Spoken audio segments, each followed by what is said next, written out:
Okay, welcome everybody to the Vet to Vet Cafe. This is an episode that is in celebration of Pride, sponsored by MJHS through our We Honor Veterans initiative. That is a national initiative in partnership with the National Hospice Palliative Care Organization and the VA. We, as a level 5 provider, are always seeking ways to share information and empower our veteran and veteran family population and everybody out there who works with veterans as well. And without further ado, I'd like to introduce my mentor and supervisor, Ms. Toby Weiss, Assistant Vice President of Cultural Diversity at MJHS. And Toby, please, the floor is yours. Thank you. Thank you, Ashton. Thank you, all the presenters, and thank you for the participants who are joining with us today. Happy Pride Month. This is a great opportunity for us. Every year we run a Pride program and we celebrate Pride in the LGBTQ plus community.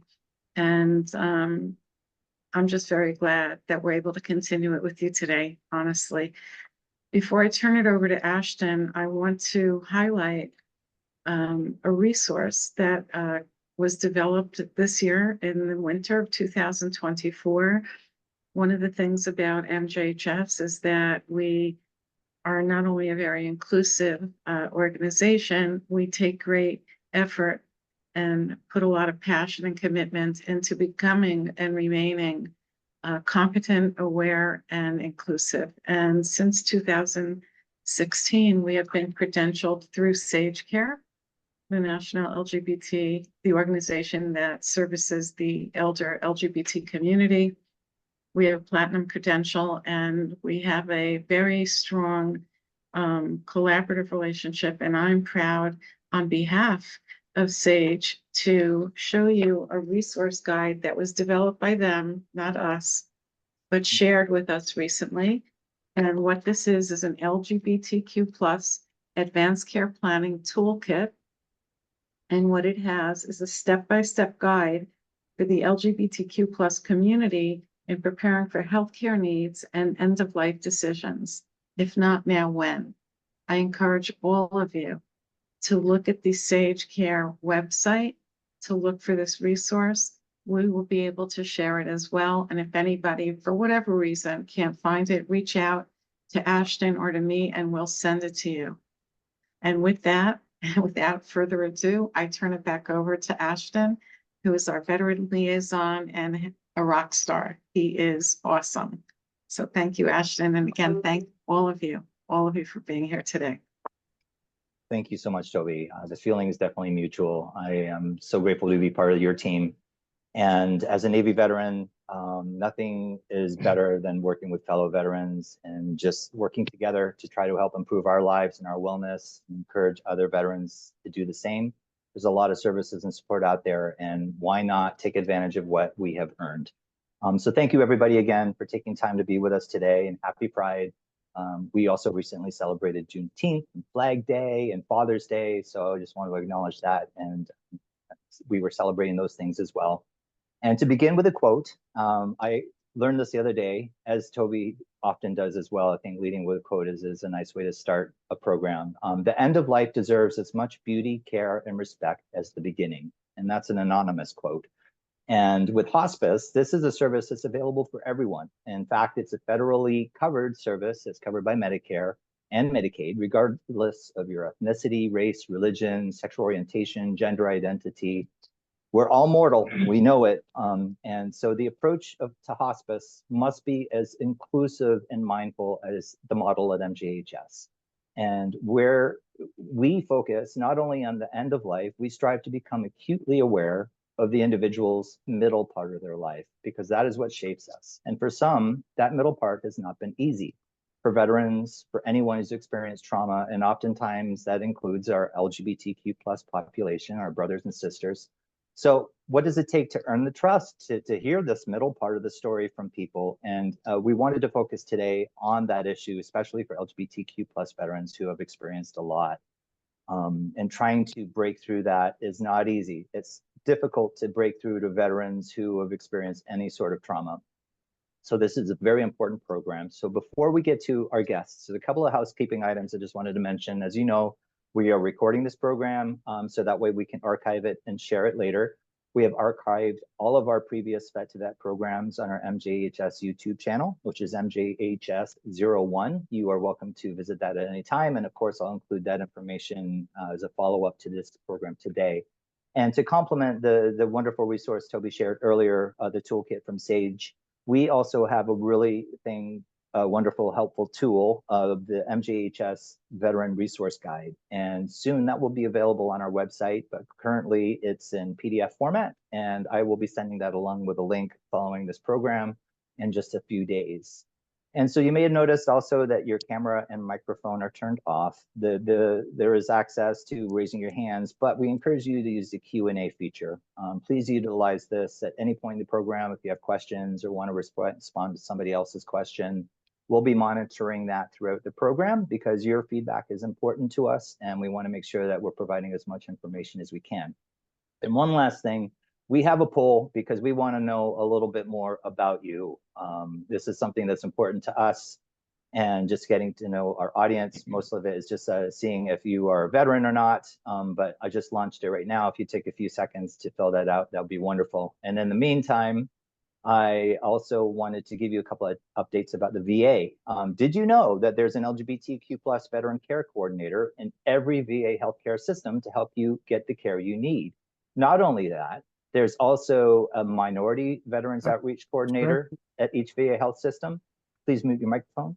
And Toby's, Rosie, thank you very much. One of my colleagues is going to post links to this in the chat or wherever you can post it. And finally, there's a women veterans program manager in every VA health facility as well. And they are there to help you make sure that you're getting the services you need. And they're also there to hear if there's somebody that is rude to you, misogynistic or racist, prejudice, anything. You report to them because sometimes it happens, and we have to not only identify staff that do these sorts of things, but also other veterans, because we all want to have an inclusive culture when we're going to get healthcare, especially. And specialty care is very important at the VA, and this is one of the ways that they provide that. But also, if you have been discharged with a mental health issue, the VA will provide mental health support for you regardless of your discharge. And furthermore, in New York State, we have something called the Restoration of Honor, which is legislation designed for veterans with an other than honorable discharge for reasons of sexual orientation or gender identity. But we also have included 3 types of mental health conditions, including traumatic brain injury, military sexual trauma, and PTSD. So you can appeal to the state, share your story of what happened, and quite likely get an upgrade to honorable to gain access to state veteran benefits. It's a wonderful program, and this legislation is existing in several other states, but we're going to share the fact sheet for New York here in a second. And to carry on, the Department of Defense in September of last year announced that it will proactively review records of veterans whose military records indicate their administrative separation was a result of their sexual orientation and who received a less than honorable conditions discharge. This is huge. We've been trying to see if the federal legislation was going to change this rule like we did in New York. You still have to have the federal change in order to really get the full access to your veteran benefits. So this is a great development, and we're excited to share that with you today. And finally, just on the 26th of this month, I think yesterday, today's the 26th, pardon me, President Biden is going to pardon veterans convicted under military law that was banning gay sex. And in a statement on Wednesday, Biden said he was righting an historic wrong by pardoning service members who were convicted simply for being themselves. This is wonderful news. So I'm going to put that all aside. There's going to be links shared to all of this information. And our first guest, who couldn't be with us in person, she is a Two-Spirit Native American veteran who wanted us to share her story because she had to work today and really wanted us to share this. So I'm going to read her statement to you. This is from Jane Marie Sunfish. I was honorably discharged from the Air Force in 1986 after a couple of traumatic events. I had every intention to suppress my two-spiritness and fulfill my decision to enlist. Yes, it was an attempt to make myself straight, but after experiencing these traumatic events, I turned to the only way I could be myself and started to secretly cross-dress under my uniform. Then one day I could no longer lie to the Air Force and, more importantly, to myself. I was drinking almost all the time and close to self-harm. I went and talked to the priest, and through him, through the mental health clinic, MHC, and lots of testing and more tests. And their final diagnosis was that I was transgender or DSM or whatever. One test showed that I was intersex or two-spirit at the court-martial hearing, where I was told that I should have never made it as far as I did. Anyway, I got an honorable discharge certificate and credited with my full-time served, which is really impressive. I'm glad that worked out in that regard. But she goes on to say, this is the first time I've ever told my military story during a virtual program. Happy Pride Month to all my fellow veterans. Moving stuff. And from Mary Jane, Jane Marie Sunfish, we're going to turn it over to Mr. Lewis Miller, who is a cisgender gay male veteran of the US Navy, who I've known for some time. And while serving, he repeatedly received 4.0 performance evaluations, which is the highest possible score, earned Sailor of the Month award several times, and was nominated for Sailor of the Year by the commanding officer.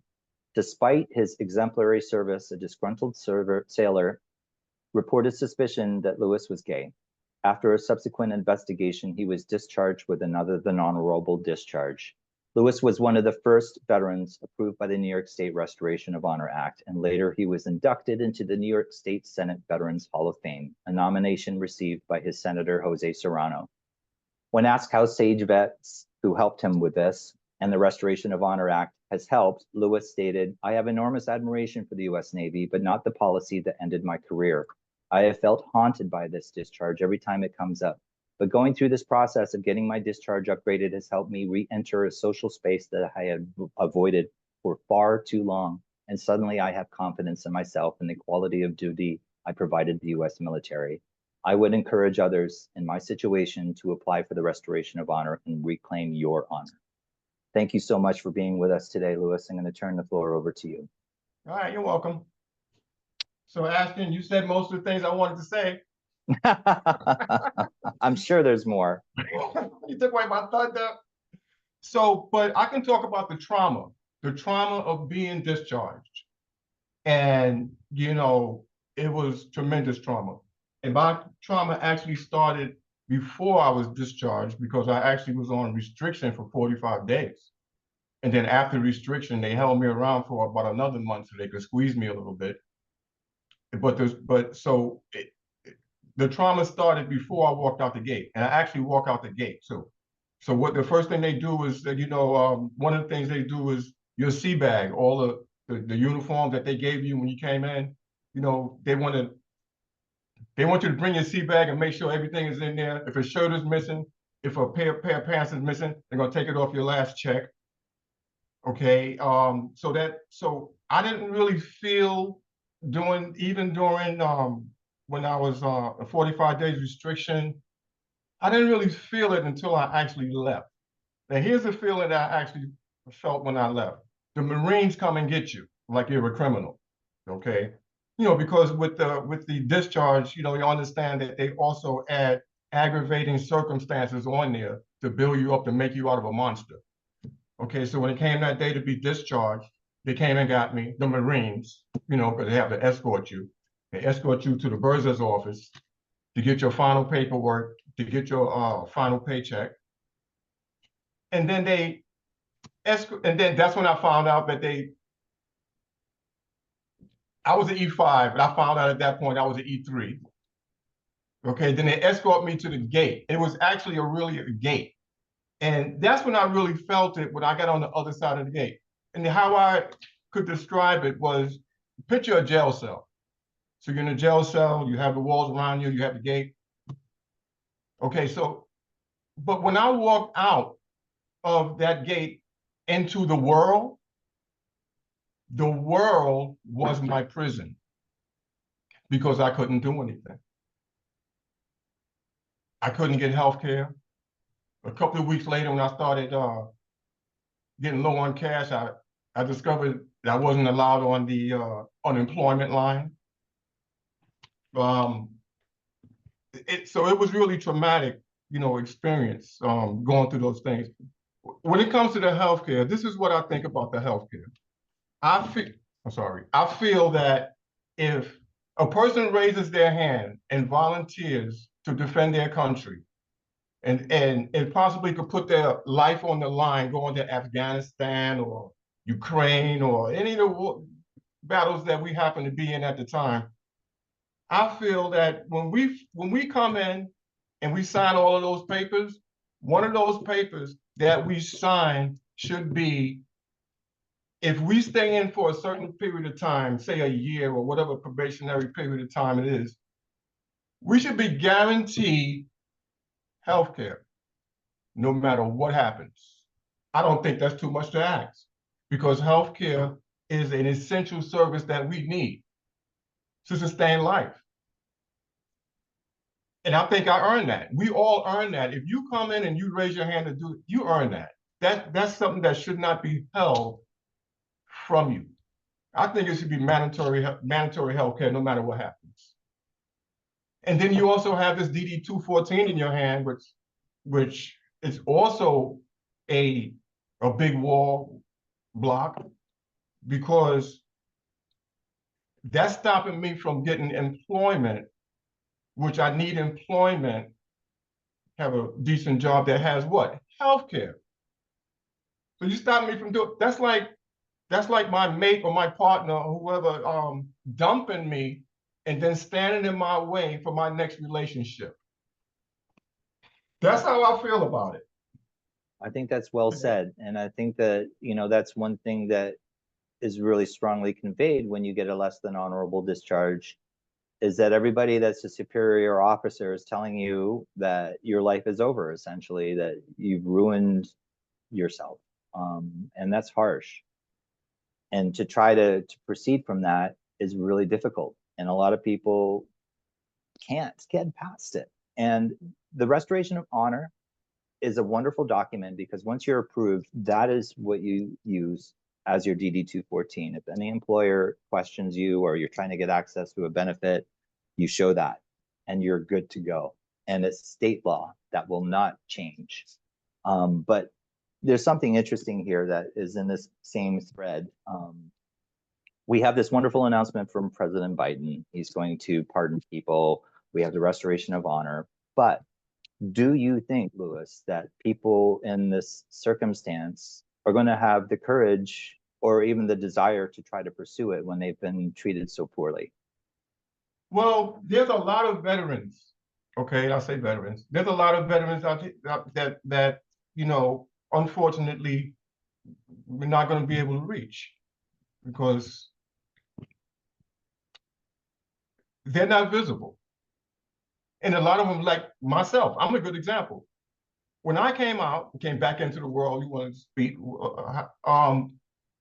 it wasn't a big fanfare where, I ran back home and said, hey, everybody, I'm home. I got my other honorable discharge. I'm here. No. So you're traumatized. You go into seclusion. You don't really want to tell people that what happened, so, and then you fall into, unfortunately, some people fall into the dark side, and that's unfortunate. This is why it's important for us to share these stories as a form of encouragement to reach those folks.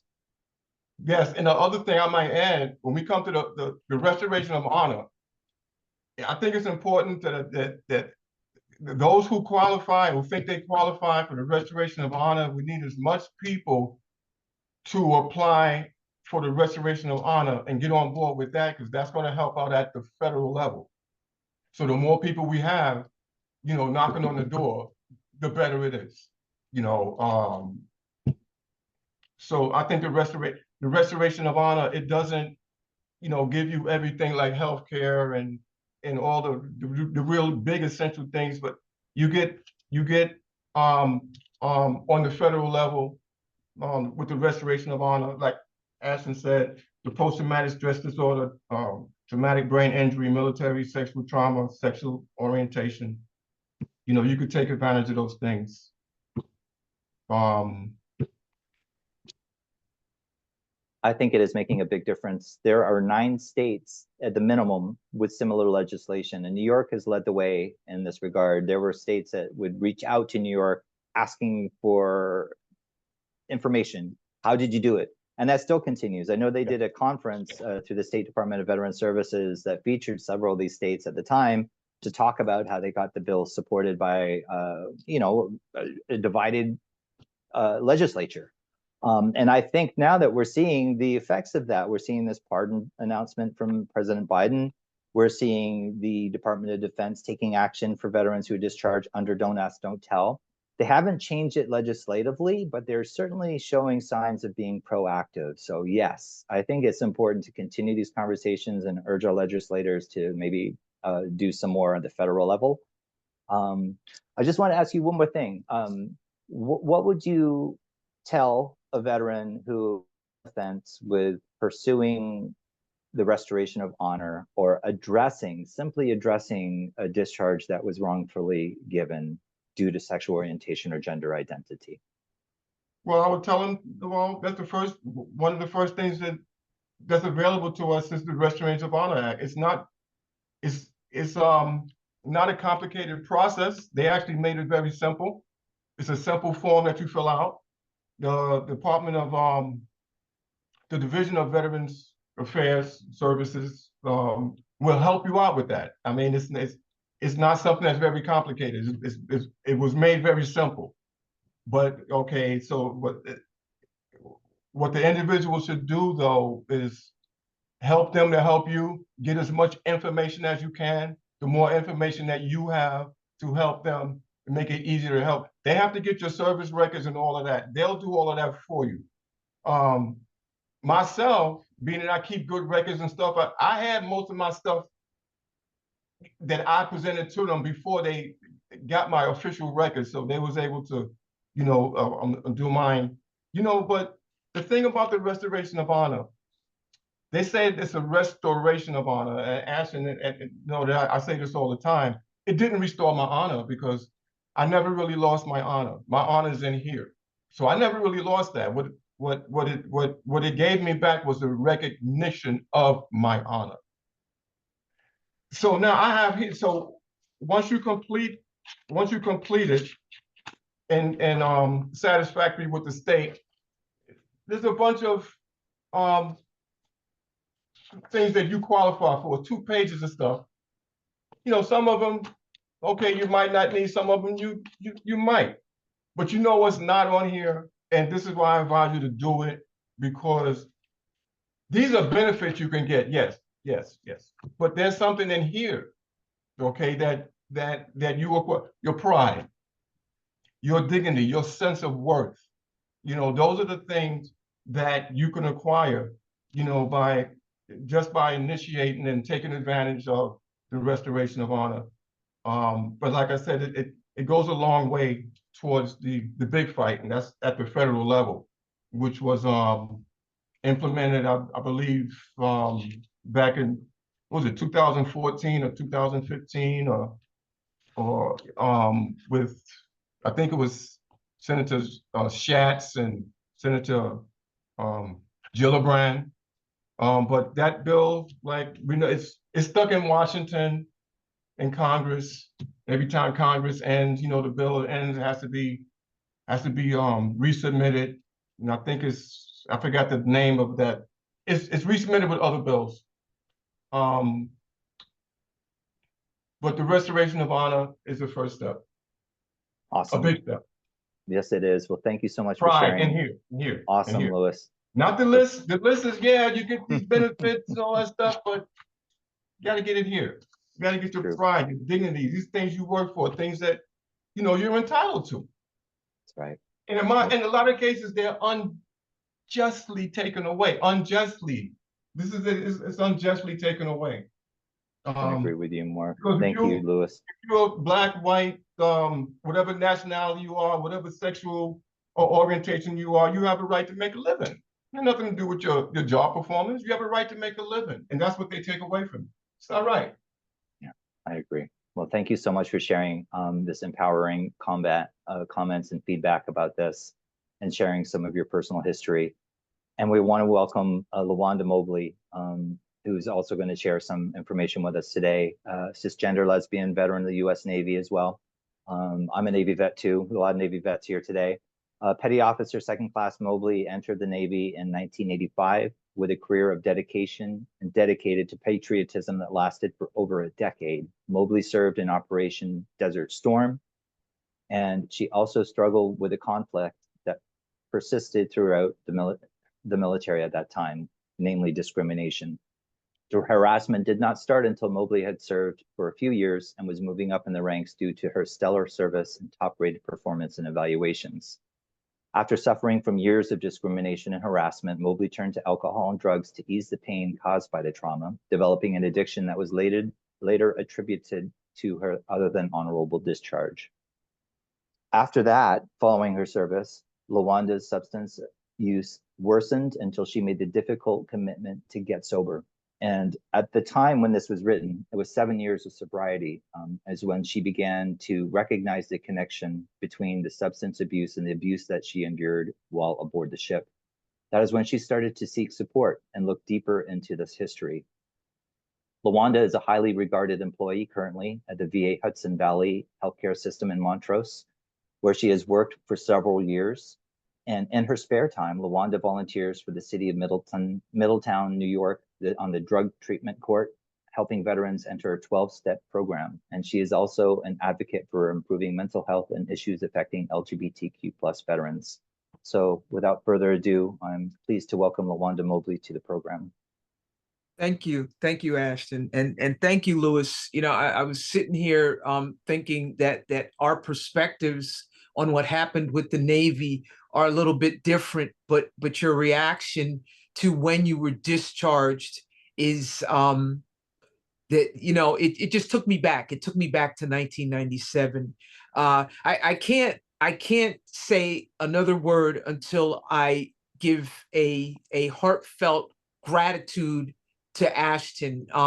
Ashton and I met probably 9 or 10 years ago at the Pride event that we have at the Hudson Valley Healthcare System at Castle Point. I was working at Castle Point at the time, and Ashton and I, after he was our guest speaker, and we talked afterwards. We exchanged numbers, and I believe, Ashton, that was right before you started working for Sage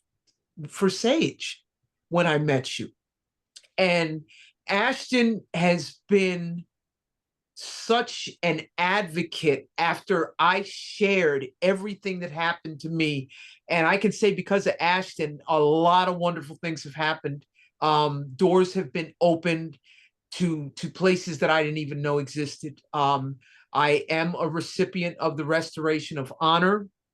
And actually recently, and this is kudos to the advocacy and the reaching out and the people sharing our stories. That's why every time Ashton asks me to help, I don't hesitate to help, because I didn't know. And I share my story freely and openly with anybody who wants to hear it. And, you know, for lack of a better term, what we say is without the cut. I don't take the cut off of it, because you need to know who I am, what I did, and what I had to go through to get to become the woman that I am now. And, you know, I've got to thank God for that, because quite frankly, I shouldn't even be alive. I served for 12 years. I was the supervisor of a nuclear submarine repair shop for 8 of those 12 years. I was a pipe fitter.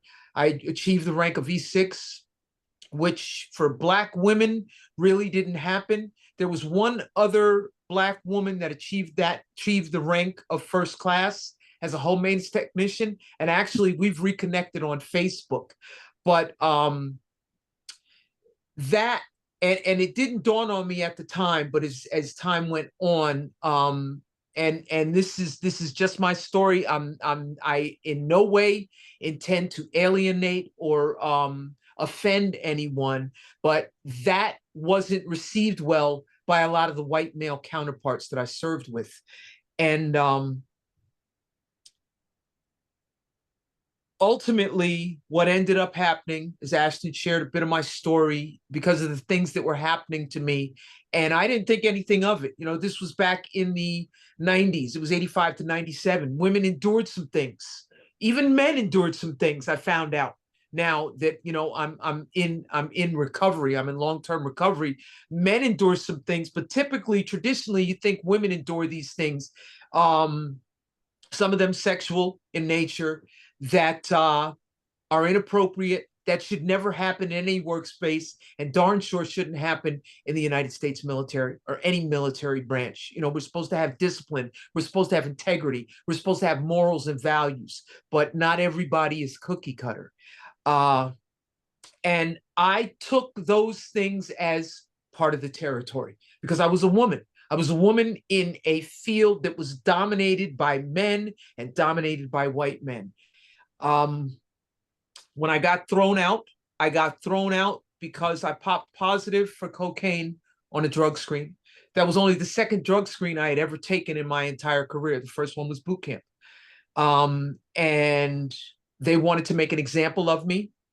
Zero tolerance. I had a stellar record, not quite unlike Lewis. You know, I had a Navy Achievement Medal, I had medals, I had ribbons, I had everything, 4.0 sailor, but they wanted to make an example of me. And as things progressed, now that I look back at it, there was a lot more to it. I was discharged with an other than honorable discharge. And when they discharged me, they discharged a person who was caught in the grips of the disease of addiction and substance abuse. And I didn't realize that. My perspective was I was angry. The hell with the Navy. I didn't want anything to do with them. I did have some medical things going on. They asked me, I didn't want anything to do with it. I just wanted gone. So what I proceeded to do for the next 14 years was use drugs and drink. And eventually I got out of jail January 1st of 2010.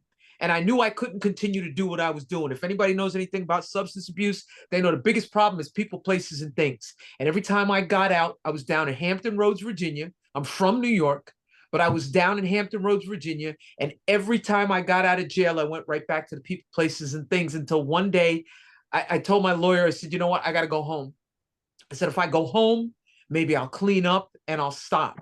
And I didn't stop right away, but eventually I did stop. And through Orange County Works, which is part of social services, I had to, now here's something that Lewis talked about, and this is what I could advocate for. You would have been a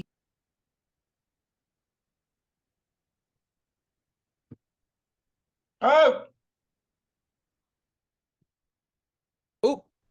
okay. You would have been what, how much did you not hear? You would have been was the last thing that Okay, came so through. Lewis, you would have been a candidate for Medicaid. And the reason I realized that, because as part of my substance abuse, which also has to do with mental health, which didn't get addressed until I got associated with the VA, you're a candidate for Medicaid. You could have received Medicaid.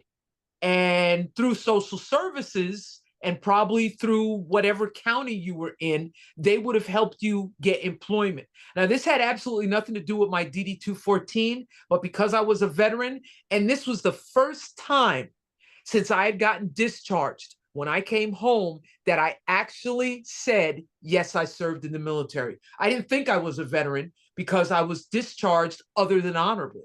And these are the things, this is why I advocate, because people don't realize what a veteran is.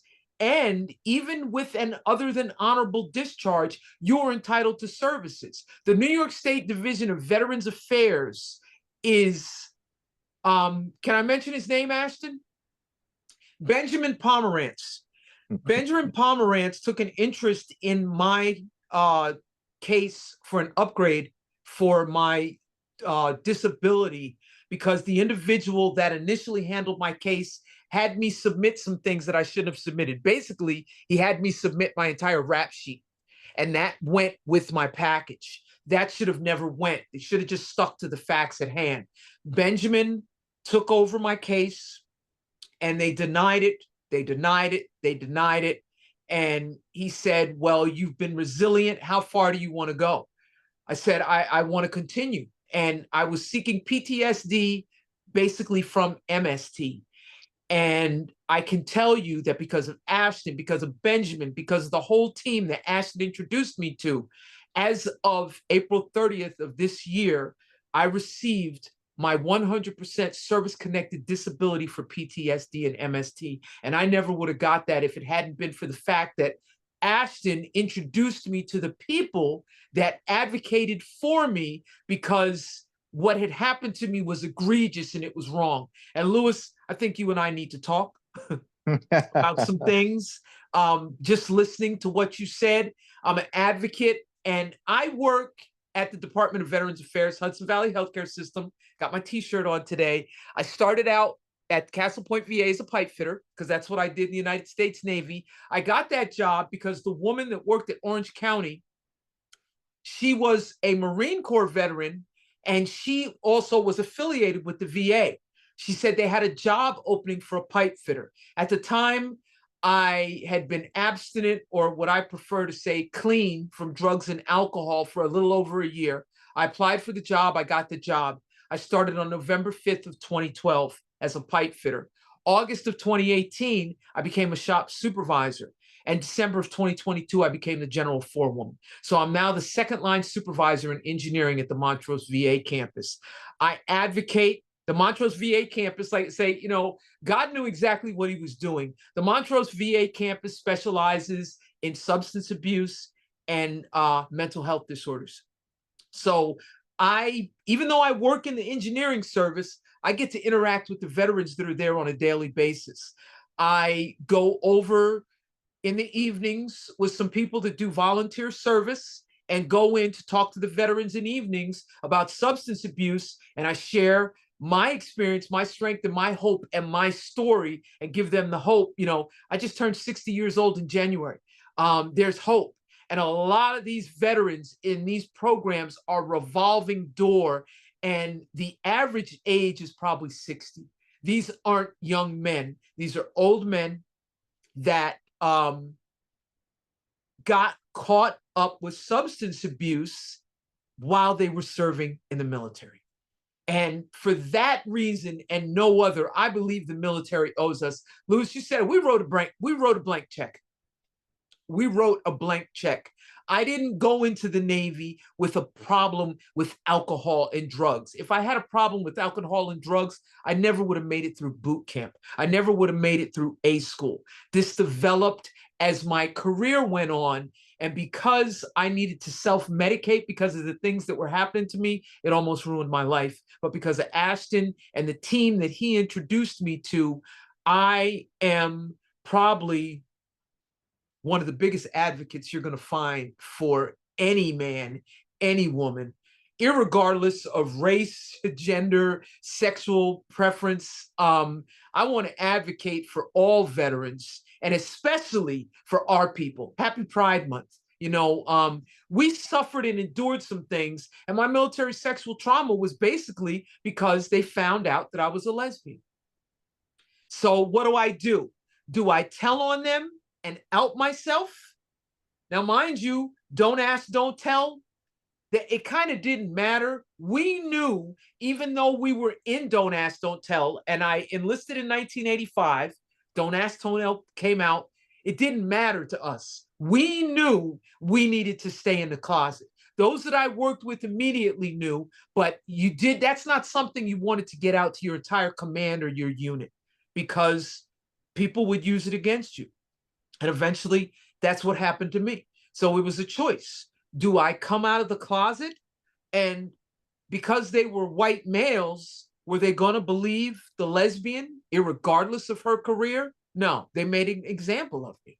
And there's another thing too. You know, I've done a lot of advocating. I've done Make the Connection. I've done a lot of things with Ashton, for the Intrepid, for SAGE. And I always speak openly, freely, and honestly, because there's something we say in recovery, you know, when we're working with people to help them. If you tell me a lie, I'm going to help you with a lie. If you tell me the truth, I can help you get better. So in order for me to get people to realize there's help out there, I got to tell you what I went through. I'm not ashamed. I'm grateful and blessed that I survived it. But part of the reason I survived it is to help somebody else. And that's what that's what I said actually in my Make the Connection that I did with Department of Veterans Affairs. I did it so you don't have to. Lawanda, you're awesome. And I Thank felt that you. way from the first moment I met you. And I appreciate your kind words, but I am only the middle person trying to like get you there. And it's because of these great advocates and programs that we are able to help. And we submitted, there was a nomination for you put into the New York State Veterans Hall of Fame, which I think you have earned through and through, to Senator Mike Martucci. And I encourage everybody on the call right now to get on your phones and call him, urge him to reconsider that nomination to induct you into the New York State Veterans Hall of Fame, because you have certainly earned it. Thank you. And you know, I was at Sage Vets when I met you, and you're right, I just started, and I love that program, and I'm so honored to have Sage Vets with us today. Arnold Lewis, we work together quite a lot as well. He's the program manager for the Sage Vets program. He's been with Sage since 2017. He's been there a long time, and he initially served as the administrative program coordinator at the Edie Windsor Sage Center in Manhattan. And then 2019, he became the administrative coordinator for Sage Vets and the care management department. And then 2022, he became the program coordinator for the Sage Vets program, which is a New York State program for older LGBTQ plus veterans, 50 years old and older. And Arnold says, I get great pleasure from working with our veterans and helping them overcome obstacles that have hindered their post-military lives. And that resonates with me, my friend. So please tell us more about Sage Vets. Thank you, Ashton. Thank you for having Sage Vets to this event. It's a pleasure to see Louis and Lawanda again. And let me give you a little background about Sage and Sage Vets. Sage was founded in New York City in 1978. Sage is the nation's largest and oldest organization dedicated to improving the lives of LGBTQ plus elders. Let me give you a little background about Sage Serves.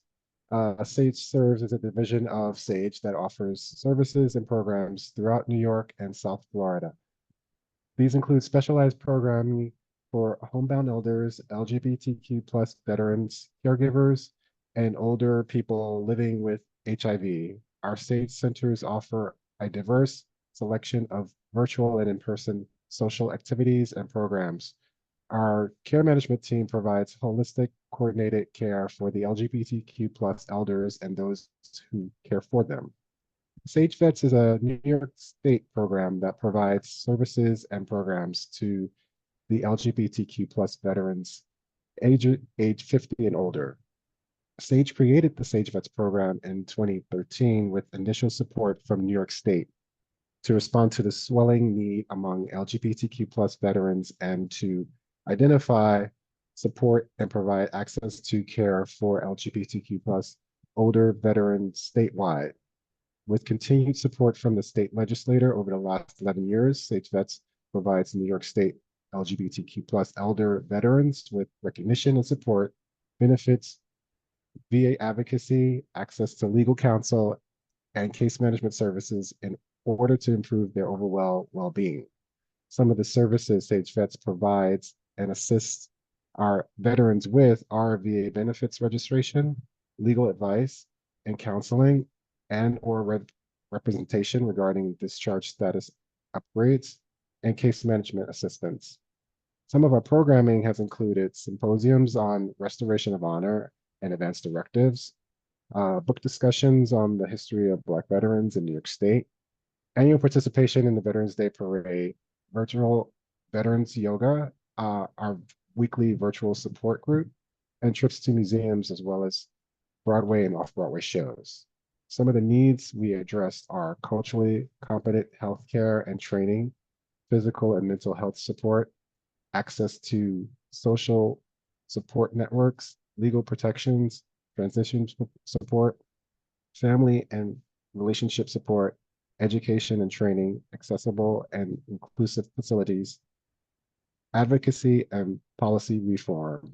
Over the years, Sage Vets has benefited from various partnerships, including the ones with Sage Upstate and New Pride Agenda. These partnerships have helped to promote and share Sage Vets programming in the Syracuse and Rochester areas of New York. Recently, Sage Vets hosted a virtual event with the Pride Agenda where we discussed the importance of the Restoration of Honor Act. We have also had several successful outcomes with our veteran cases. Through our partnership with VOLS, Volunteers of Legal Services, Legal Service, we have had several veterans obtain pro bono access to advanced directives like healthcare proxy, living will, and power of attorney. We've assisted several of our veterans through the Restoration of Honor process. We currently have an 80-year-old veteran who applied because he feels he was wrongfully assigned and other than honorable discharge due to homosexual activity while he served in the Army during the Vietnam era. Some of our upcoming events include virtual yoga, which takes place the first Monday of the month. Our virtual support group, which meets every Friday, now at 11 o'clock. A virtual movie screening of the documentary El Dorado, Everything the Nazis Hate, which sounds really interesting. I'm looking forward to that. And a lunch and learn on August 14th with MJHS and God's Love We Deliver at the Sage Stonewall Center in Brooklyn. For additional information about our services and programs, please contact Sage Vets at sagevets@sageusa.org or 624-660-8955. Once again, thank you for this time, Ashton, and it's a pleasure to see you as always. Well, thank you so much. I appreciate you, Arnold, and thanks for giving a plug to the program that we're co-hosting with God's Love We Deliver in Brooklyn at the Sage Center, the Stonewall State Sage Housing. For more about that, I put our email addresses in the chat. We have a few minutes left here, and we've been answering the Q&A feature, but if there are other questions, now is the time to post them. We've got about 10 minutes left. And just to circle back, I would like to get some closing thoughts. Louis, do you have any closing thoughts about today's program or words of encouragement for our audience? You have to unmute first. Oh, there I go. Can you hear me now? Yes, sir. No, you know, I don't want to give the impression that the military is a bad place. I speak globally of the military. I mean, I went around the world on the USS Enterprise on the military. I traveled the world, been other places in the country. You know, I speak globally in the military, and I speak to other younger people and telling them, you know, hey, look, this is the avenue. The only thing is they got a couple of policies that we don't agree with. But overall, I don't speak bad about the military. And that's like I hear from you the draconian policies that they have, you know. But the military, they've made great strides towards equality, but there's a lot more work to be done.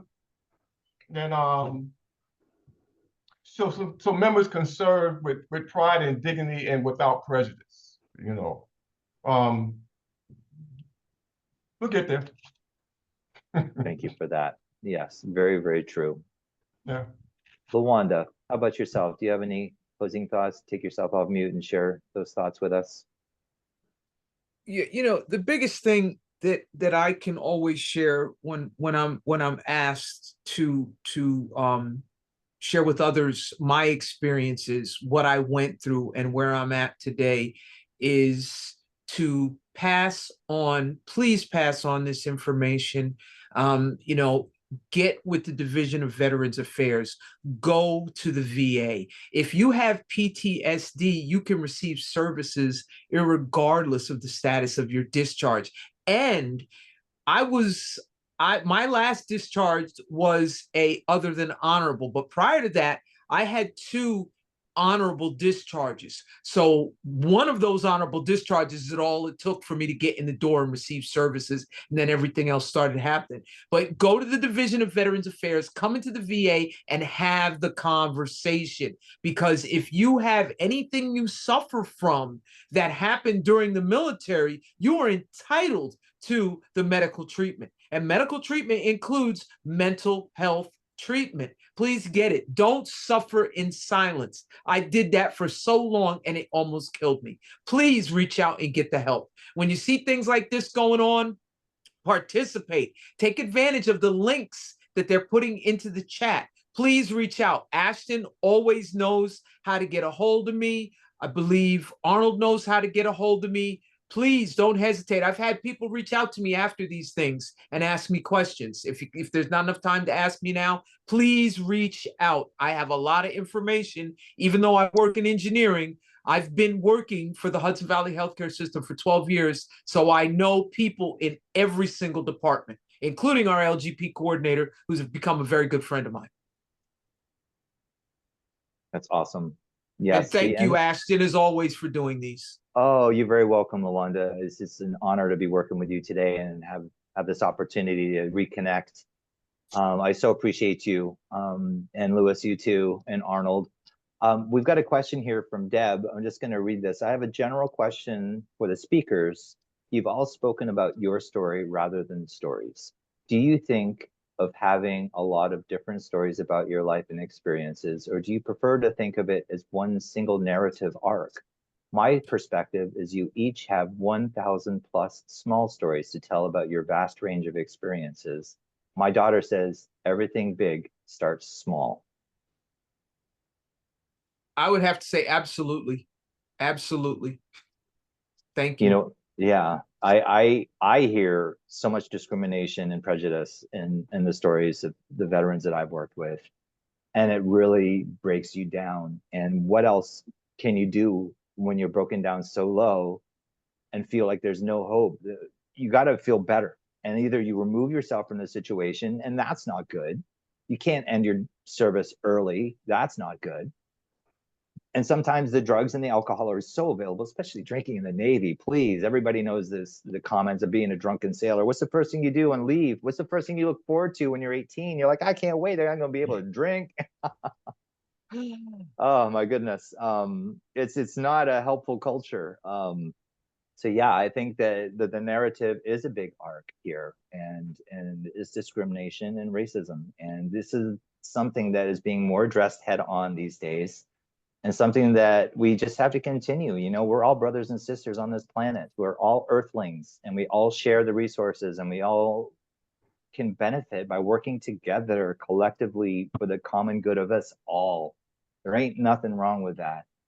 Louis, do you have any feedback or insight into that question that I just read? But you know, you spoke about the thing that stuck out to me about the alcohol, because you know, when you talk about the aggravating circumstances that I was charged with supplying junior sailors with alcohol. Me. Yeah, right. So crazy. You know, my first duty station was Pearl Harbor, Hawaii, and where the barracks was that I lived in briefly was directly above the package store. I was 21 at the time, so I was able to drink when I was 18 before they changed the drinking age to 21. But when I got to Hawaii, the barracks was right next to the package store. Back in 1985, a case of Michelob was $8. We only had to work if we had duty. We spent more time in the enlisted club and in the package store and on the beaches getting drunk because it was common practice. Yeah. A pitcher of beer at the E Club was $3. Yes, yes, it was. Pitcher of beer. Wow. Club Beeman. They didn't need me. $3. No. Yeah. $3, right? You know, pulling back just a bit, I just wanted to add this. I didn't know if we would have time for this, but when we did the veteran recognition ceremony for Louis Miller, when he received the induction from Senator Serrano, we let him know that the restoration of honor was good, but there was an oversight. They did not include a pension buyback provision. So people who worked for the state of New York and retired were unable to get their pension buyback, which is about 3% of your pension. So it's significant. So we shared that with Senator Serrano, and we first had shared that with Senator Hoylman, Brad Hoylman, who was the initial sponsor of the Restoration of Honor Act. And he had already drafted a bill to take care of it. When we shared it with Senator Serrano, he took great interest, became a co-sponsor, and then in 2022, it was passed. And remarkable. And so any veteran who is a retiree from the state of New York who has another than honorable discharge, this is another incentive for you to take advantage of this legislation. It could help give you some extra ducats, as they say, a little moolah, bread, money. But this has been an excellent program. As many of us in the audience today are advocates working with veterans, this is so helpful for us all just to hear more about your perspective and how we can be more empathetic, more understanding, because trust is so important in working with veterans, and having a broader knowledge of the experience of the veteran is imperative in success. So I want to thank our guests today, Jane Marie Sunfish, Lewis Miller, LaWanda Mobley, Arnold Lewis, and Sage. And most of all, I want to thank MJHS for being so strongly supportive of veterans. I'm a veteran myself. You hired me. You allow us to do these programs to show that we are beyond culturally diverse. We are so aware when we make such an effort. And so finally, I just want to encourage everybody, there's going to be a short survey that will appear when you close your browser when the webinar ends. It's also going to be shared in the webinar link with a follow-up email. If you could just take a moment, just fill that out. Your feedback's important to us. We really want to know what your thoughts are. Can I say just a few words? Yes, please. I just want to say I really appreciate LaWanda and Lewis sharing their stories, because there's so many veterans out there who don't consider themselves veterans and who are not aware of the benefits that they might be entitled to. So it's really encouraging to hear the stories, because I feel like more people need to hear this out there. Thank you. And before we close, we got another comment here from Mr. Early. This is more of a statement rather than a question. I was in the JROTC during my 4 years in high school and was commissioned to enter ROTC in college. I was not out of the closet and got into a relationship at college in 1990. I was outed by the person I was dating because I wouldn't come out. I was asked to resign my ROTC commission. This was a few years before Don't Ask, Don't Tell. Gosh, Mr. Early, I am sorry that happened, and that really stinks. But I know that you have made such a great career for yourself. I know that LaWanda has made such a great career for herself. And perhaps you're in a better place than you would have been had you completed the ROTC. I don't know. We will never know. But thank you for having the courage to share that. This is what this is all about, is just sharing these stories and how our lives can just take such a turn because of discrimination and racism. And it's just shocking. It's really shocking. One more comment from Deb. Thank you, Ashton, for this amazing session. I do a lot of work with storytelling, and my focus is helping people find craft and tell their stories to support respect, empathy, and connection. I'd love to know how I might collaborate with you a bit. Yes, please. Thank you for that, Deb. I will definitely be reaching out to you.